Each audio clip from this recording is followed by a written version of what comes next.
How's it going, everyone? I'm going to introduce you briefly to how to set up Screencast-o-Matic as everybody's moving into the distance learning online realm.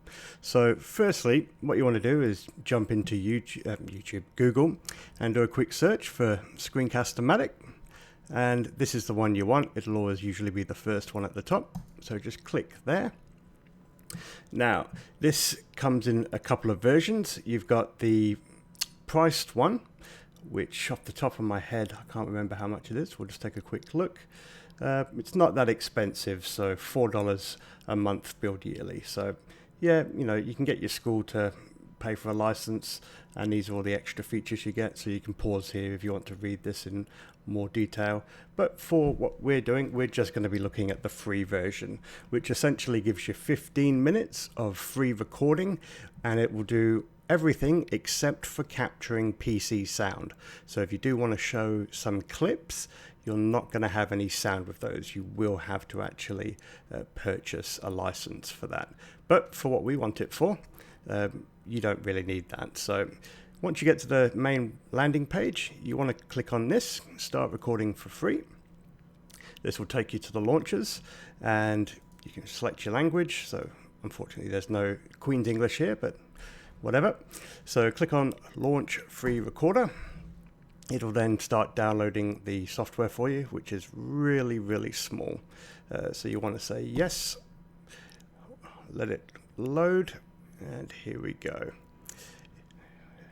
It's opening up on my second monitor, so I'll drag it over once it is ready. Okay. Excuse me. Here we go. So right here, this is what it's going to look like. You're going to have the max time. So obviously, as I've mentioned, you only get 15 minutes here. By default, I believe it's set to 720p. So as you can see on a 1080p monitor, that's only about half of the area. So you want to really do full screen. Okay, so set it to full screen. As you can see, it's capturing my voice right now.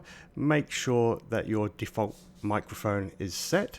So if you've got a few, for example, I've got my headset I could use, or my Yeti. Right now it's going to be set to default because I'm using my Blue Yeti in the other software package I'm using. I'm going to set this to my headset, and as you can see, while I'm talking wearing my headset, it is picking that up, so we can say thank you very much. Now, as I mentioned, it's not going to capture any computer audio unless you upgrade. So the cool thing about Screencast-o-Matic is you can capture just the screen. You can capture just your webcam, which I need to tell it which one to use, and it looks like it's not going to capture me for some reason. But normally I would be appearing right here. I believe it's because it's also currently in use in OBS, even though I have it disabled. So if you've got another webcam, you could chuck it in there. Lastly, what I tend to use if I'm doing videos is select both. So you're going to have the screen, and you're also going to have yourself appear in the little camera if you weren't using it in another application. For now, I'll just put it to screen because that's going to annoy me. When you're ready and you want to do a recording, you simply click the red button. It'll count you in, 3, 2, 1, and now you're live. So everything that I'm saying is currently being captured. My webcam would be on as well, so make sure you're looking at the camera when you're talking, or at least in the general direction. Due to my setup, it's actually off at the side, so I'll show you what I mean in a minute.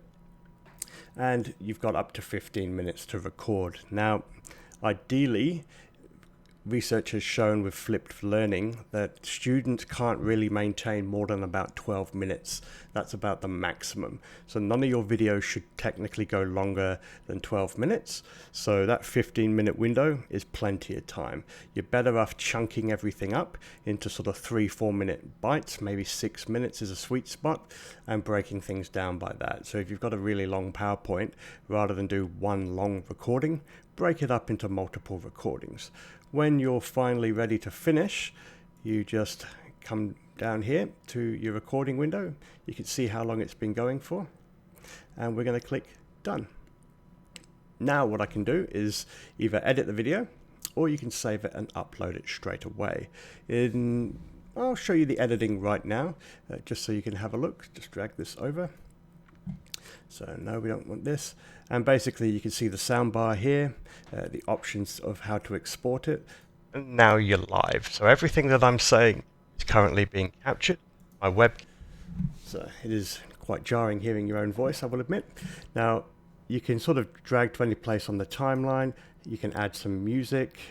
You've got add captions if you want to, maybe throw in an image or two. This is super basic. It's what you get for free.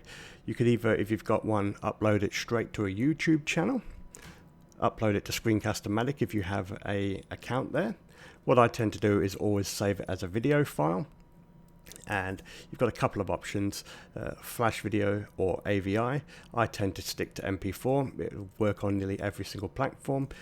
Give it a name, so we'll call it demo. And where are you going to put it? So make sure wherever you're putting these there's plenty of space. The file recordings are generally quite small. I'll just chuck it on my desktop for now.